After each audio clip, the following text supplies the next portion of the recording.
In this session, please come up. Okay, good evening everybody. I'm Harry Maslin. I'm here representing the David Bowie Is app and the film we saw. I know that if you blinked you might have missed that film, but it was very well done by Nick Dangerfield, and the app is done by Nick and Gary Oldman, of course, and that's why I'm here. Okay, thank you. I'm Mark Edward Lewis, representing Blade of Honor, which came right after the Blade of Honor film. The David Bowie bit. In the back, we've got Rivka Ravenwood, who is writer and actress in it as well. And happy to be here.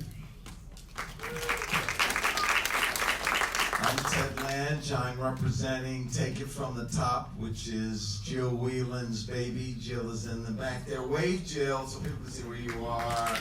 Leah and her husband John and Angeline, they're all in the film. So I'm here to represent. I directed it, and Leah and Jill wrote it, and we put it all together. I'm Adrienne Gruben. I directed Lily, about the comic book artist who escaped Nazi-occupied Vienna and came to the U.S. and became one of the first female comic book artists in the Golden Age. And she's still with us.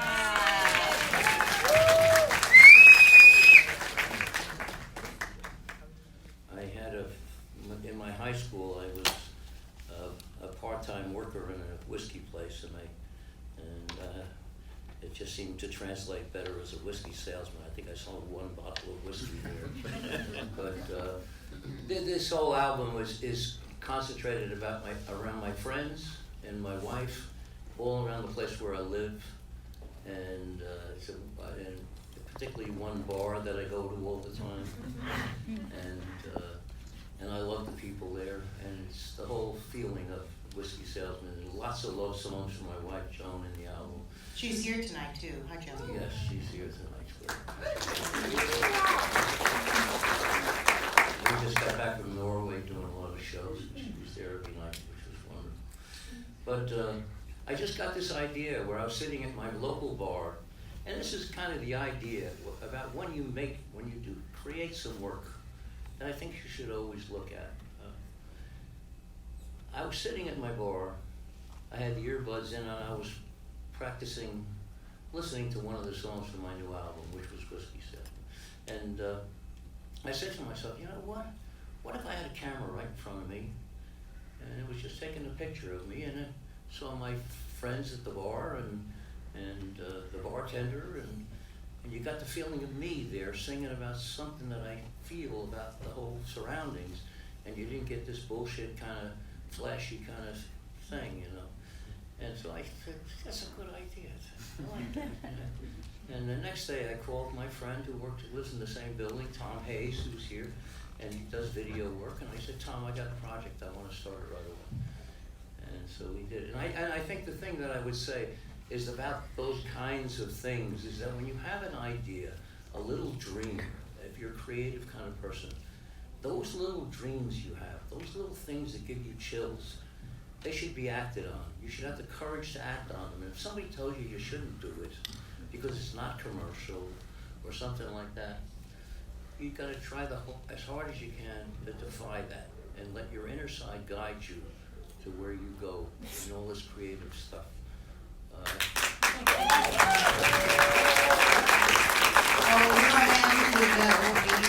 You've worked with Janis Joplin, Linda Ronstadt, Jimi Hendrix.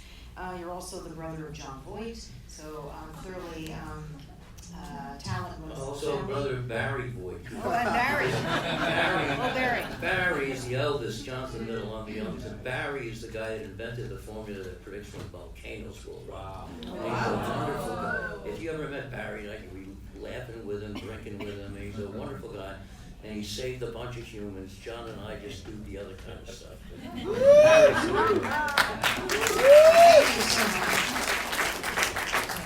Ted, so we're just going to go down the line over here at the end. Sure.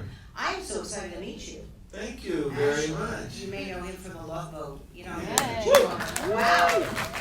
Can you serve me a drink? Listen, we everyone in the cast of The Love Boat, we've remained friends since the show went down. Mm-hmm. We've always remained friends. I write plays, and I put Bernie in my plays. Lauren Tweez and I did Taming of the Shrew together. So Jill called me up and said, hey, I got this script that I want to do. Would you take a look at it? Because she knows that I direct. And I've been directing since the 4th season on Love Boat. Oh, before I go on, I want to tell you that I loved what you did. And my sons are both animators. Yeah, they draw comic books.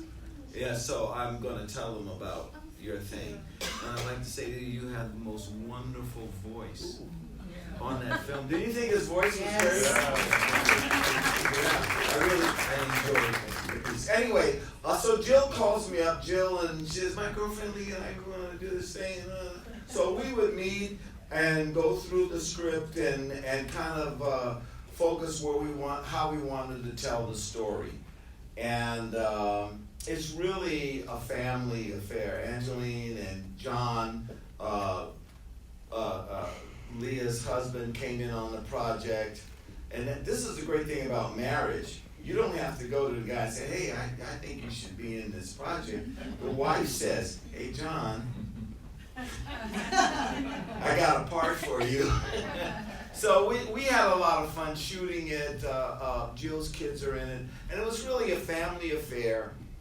My thing as a director is looking for the joke and how it plays and tells the story in the midst of what you're doing. In the midst of presenting your story, do the jokes push the story forward? And so that's basically what my job was. That and the fact we didn't have any money and we had to shoot quickly, very quickly. You were working cheap. Yeah. Yeah, one of my friends is in that, Carolyn Hennessy. Yes. Yeah. Oh, yeah. She's great, isn't she? So, and the great thing is, if you do television, you know what it's like to work with money. And if you start out as a student, I was a student at the American Film Institute before, you know what it's like to direct without money. So this was without money. And, but we had a ball. You could feel that. You Yeah. guys had a lot of fun. Yeah. Where'd you get the idea from? Just, half of Los Angeles? Huh? Where did you get the idea from the storyline? Half of Los Angeles? Well, yeah. Well, that's Jill. Jill is the All right, one. Jill. Jill and Leah, they're the ones, and we just had to focus how we wanted to tell it. And what were the jokes that were going to push the story to the conclusion. Great cast. Yeah, thank you. Thank you for being here. Thank you. Mark? Hi. Tell us a little bit about project. Go ahead. Cool. It's sci-fi. You may pick that up. Yeah. It stars Richard Hatch. It was his last performance before he passed a few weeks later. Let's see, James Kyson from Heroes, Tim Russ from Star Trek Voyager, Aaron Eisenberg from Star Trek Deep Space Nine, and a whole lot of other folks. But I want to tell you a story for those of you who are visiting. I know some of you are visiting LA about Hollywood magic. It's 2007, and I was broke. The old story. And I was trying to get work as an editor, and I'm looking at Craigslist. Who's done that? Just me. Okay. Oh no, there's 6 of you. That's great. And there's this ad, and it says need editor. And blah blah blah, film project. I apply. I get a response, which is like what? And it says, hey, listen, my name's Richard. Come meet me at Aroma Cafe. Who's been to Aroma Cafe on Tahunga? Like 3 of you. Okay. So I'm there. I'm 15 minutes early, like you should be, and I look over at Aroma Cafe, and there over in the sign is Richard Hatch. Now, if you know, I'm old enough to have watched the original Battlestar, and Apollo was always my hero, right? Anybody? Is it just me? Okay, most of us. It was Richard Hatch, Apollo, yes. And I'm like, wow. You too, huh? Yeah, absolutely. Totally. Yeah. And Dirk Benedict, I'm not so sure, but Richard Hatch, yes, I'm sorry, I'm kidding. So I'm like, I'm gonna go over there and talk to Richard Hatch. He's talking to this hot chick, but I'm like, I'm just gonna go over there anyway. I go over and I'm like, Richard Hatch, listen, I'm so excited to meet you. You've done great work. And he's like, oh, sit down. She was just leaving. Pushes her out and he goes, see you later. And I sit down. We talk for 15 minutes and I'm like, listen, I got a meeting at 15 minutes. He goes, oh, I do too. Oh no. It was us. We talked for 2 hours. I never ended up working for him. We talked for 2 hours about women. And for the next 10 years, That's all we talked about. Women and relationships and the world. And one day I said, hey, Richard, I've got this sci-fi show. And it stars all your buddies, and I'm directing. Would you be interested? Like, send me the script. And I go, here it is. He goes, I'm in. And little did we know, he didn't tell us that by the time we crowdfunded and raised the money and got everybody together and the scripts, I mean, all that stuff that you filmmakers know, that he was stage 4 pancreatic cancer. Now, he didn't tell any of us, because if he told me, I'd have said, let's not do this, and then we would have lost his performance. But he was there, sick, and pushing through on a very difficult schedule, and it's his last gift. If you know Richard, he knows how much he loves sci-fi fans. He loves Star Trek fans. Most people don't realize he auditioned for Luke Skywalker. I mean, he just loves sci-fi, and we're so blessed to have had him in our production. Wow, but how exceptional, because he was your friend. He was You my worked with very him, close friend. and you didn't know. Yeah, he was a trooper. He loved acting more than anything. He loved sci-fi fans, and he was like, what else am I gonna do? Sit at home, be ill? I'm gonna go do this. I'm gonna be with my friends. I'm gonna do what I love. And if what you were saying can be added to that, when you have a dream, you have to go for it. And if you have something you love, you're gonna do it until the end. And that's what he was about. Thank you very, very much. I also love that all the main characters, the captain is a woman, so that's terrific. Yeah, she's right over there. Where'd you Rick go? right over there. Oh, Rick is the audience. Hi, Rick, a beautiful performance. Okay, so finally, we've got Harry Maslin. Thank you so much for being here. Thank you. And you are here to talk about David Bowie Is, the app. Now, you worked with David Bowie. You worked on the albums Young Americans and Station to Station. Tell us what you think about this app, which is all things David Bowie. All things David Bowie, yes. Well, I'm a little out of place here. I'm not a filmmaker, but I am a record producer, and as you just heard, I did Young Americans album, Station to Station. We had a couple nice little hits out of that. We had Fame and Golden Years, a couple other ones, but the purpose for me being here is that, the app is a story worth telling. David Bowie's story is one of the most unique, I think, in the entertainment field, to be honest with you. Here's a guy who grew up out of England and really didn't know much about music at all. He was an artist. Got into music and made a name for himself. Now the app is actually a virtual or augmented tour of the Victoria and Albert Museum exhibition in England that wound up in Brooklyn, I think. And it's quite an amazing thing. It's better than being at the museum. You actually can up close see every piece of work that David has done, as far as manuscripts, as far as painting, writing. Many songs obviously are on the app. You can take your time, go to any room you want, stay as long as you want, and I think it's a $7 app. It's well worth it. Feel like you're with David Bowie. You definitely feel like you're with David Bowie, and that's why I'm here, just to represent that. Thank you so much, and thank you everyone for being here. Susan? You want me to You have to wrap, but you're welcome to ask, do you want to give, one word piece of advice or like a one quick out? one quick out piece of advice for everyone out here? Yes, Or, these are all nominees, they're all in. Would you? Yeah. Would you do that? Let's go to you, Ted. You want, Ted, go I'll ahead. give you a one word Thank you. advice, which is persevere. It was just like you were saying, sometimes you might tell somebody your dream and they don't see it. Persevere and put that person on the back burner Yeah. in your life. Don't listen. Call up the old lady that you like.